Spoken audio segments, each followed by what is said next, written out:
2020 সালে মার্কিন ড্রোন হামলায় নিহত ইরানি জেনারেল কাসেম সোলাইমানির পরিবারের ওপর নতুন করে কড়া পদক্ষেপ নিয়েছে ওয়াশিংটন। ইরান যুক্তরাষ্ট্রের মধ্যে চলমান যুদ্ধকালীন চরম উত্তেজনার মধ্যেই সোলাইমানির ভাইজি এবং নাতনিকে যুক্তরাষ্ট্রের মাটিতে আটক করেছে মার্কিন ফেডারেল এজেন্টরা।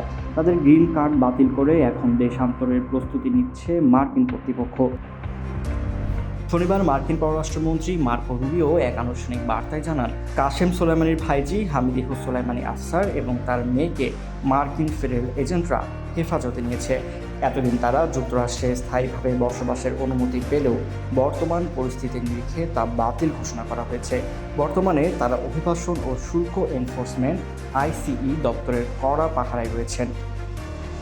মার্কো রুবিও তার কঠোর বার্তায় উল্লেখ করেন, যুক্তরাষ্ট্রে বিলাসী জীবন কাটানোর পাশাপাশি হামিদিহ আফসার নিয়মিত মার্কিন বিরোধী কর্মকাণ্ডে লিপ্ত ছিলেন।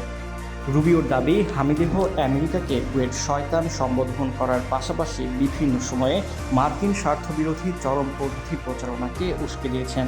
পররাষ্ট্রমন্ত্রীর মতে, যারা আমেরিকার মাটিতে থেকে শত্রু রাষ্ট্রকে সমর্থন করে তাদের এখানে থাকার কোনো যৌক্তিকতা নেই। ওয়াশিংটন প্রশাসন কেবল সোলাইমানি পরিবার নয়, বরং ইরানি প্রশাসনের ঘনিষ্ঠ অন্যান্য কর্মকর্তাদের স্বজনদের ওপরও কড়া নজরদারি শুরু করেছে। চলতি মাসেই সাবেক ইরানি নেতা আলী লারিজানির মেয়ে ফাতেমেহ লারিজানি ও তার স্বামীকেও একইভাবে বহিষ্কারের নির্দেশ দেওয়া হয়েছে। বিশ্লেষকরা মনে করছেন, যুদ্ধের এই উত্তাল সময়ে ইরানি প্রভাবশালীদের পরিবারের উপর এমন কৌশলগত চাপ প্রয়োগ করে তেহরানকে মনস্তাত্ত্বিকভাবে দুর্বল করতে চাইছে ট্রাম্প প্রশাসন। সম্প্রতি এক জনসভায় প্রেসিডেন্ট ডোনাল্ড ট্রাম্প 2020 সালের সেই ড্রোন হামলার প্রসঙ্গ টেনে আবারও সোলাইমানিকে কড়া সমালোচনা করেন। তিনি তাকে রাস্তাঘাটে বোমা হামলার কারিগর হিসেবে অভিহিত করে বলেন, তার প্রথম মেয়াদে নেয়া সোলাইমানি হত্যার সিদ্ধান্ত ছিল ঐতিহাসিক। ট্রাম্পের মতে, সোলাইমানি বেঁচে থাকলে আজকের ইরান আরও অনেক বেশি বেপরোয়া হয়ে উঠত।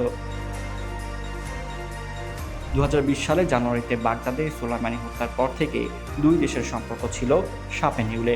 তবে সাম্প্রতিক সময়ে পারস্য উপসাগরে মার্কিন যুদ্ধবিমান ভূপাতিত করার অভিযোগ ও পাল্টা অভিযোগের জেরে পরিস্থিতি এখন সরাসরি যুদ্ধের পর্যায়ে পৌঁছেছে।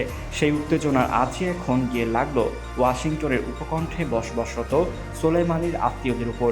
শীঘ্রই তাদের তেহরানে ফেরত পাঠানো হতে পারে বলে ধারণা করা হচ্ছে।